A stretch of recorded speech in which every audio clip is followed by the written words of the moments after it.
Welcome back. You know, we have been talking a lot about firefighters being diagnosed with cancer through our series called The Fighting 126. Roughly 126 firefighters are diagnosed with cancer in the city of Columbus right now.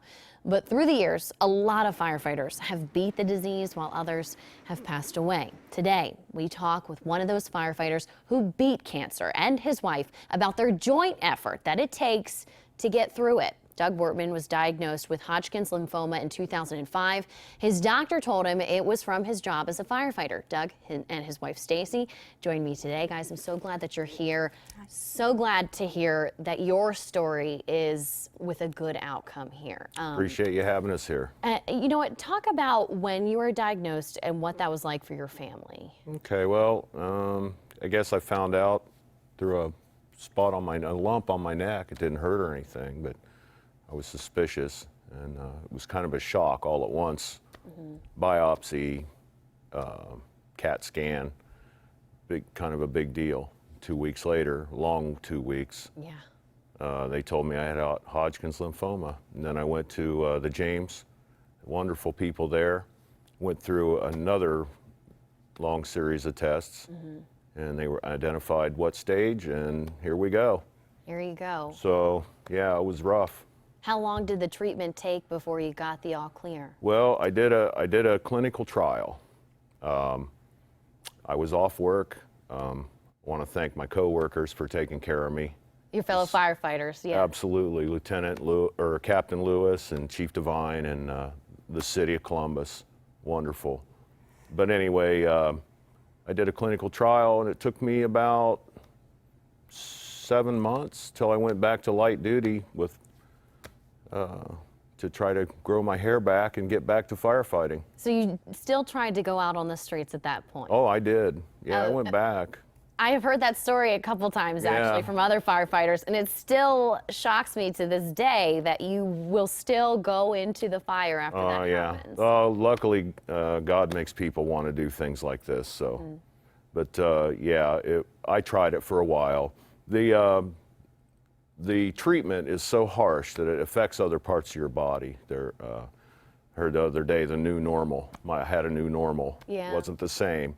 So, you know, it was a little rougher. He started having surgeries on broken bones and knees and things. So, yeah, I have to settle down. I have to admit that I'm in my 50s and it's time to slow down a little bit. It's time to slow down, but you're still here. You've gotten better. But Stacey, I have to talk to you because as a wife and the co-leader of your family, when you heard that he was diagnosed with this cancer that, you know, has claimed lives before, what was that like for you?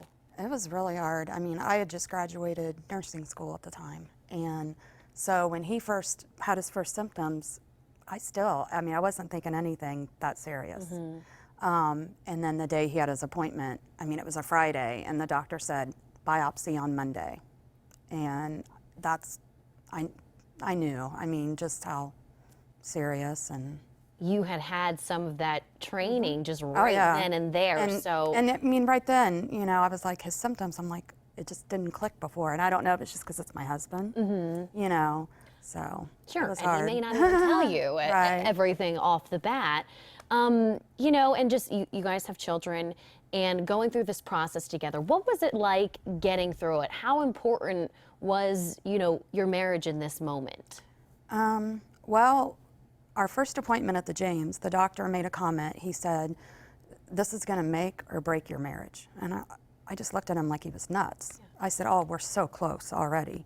He says, "No, you're gonna either get closer or it's gonna rip you apart." And once we went through it, I understood that because it doesn't matter how close you are, there's still stress. And even afterwards, like he said, the new normal, you know, there's side effects that never go away. There's, you know, just things that happen, you know, and he was right. I mean, luckily, it brought us closer, but Luckily I was married to a nurse.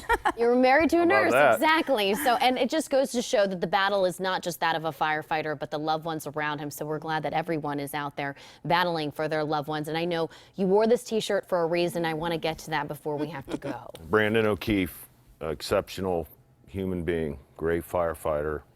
He he didn't make it. I actually have survivor's guilt. I have a lot of friends that aren't here, firefighters from cancer. So All the more reason that spreading awareness and doing what you're doing now is so important, because you are one of the many who are behind the scenes now who are working to make it so firefighters are safer. right. Things from hoods to how they handle day-to-day processes. Sure. And you know, we're going to be hearing more from them in the coming weeks, because I'm going to come on out and we're going to talk about all the things that you guys are doing in order great. to make it safer. So I Wonderful. appreciate you so much for coming on. Thank you for sharing such Thank a you. personal story for us today. So many people dealing with the same thing as Yeah. you guys.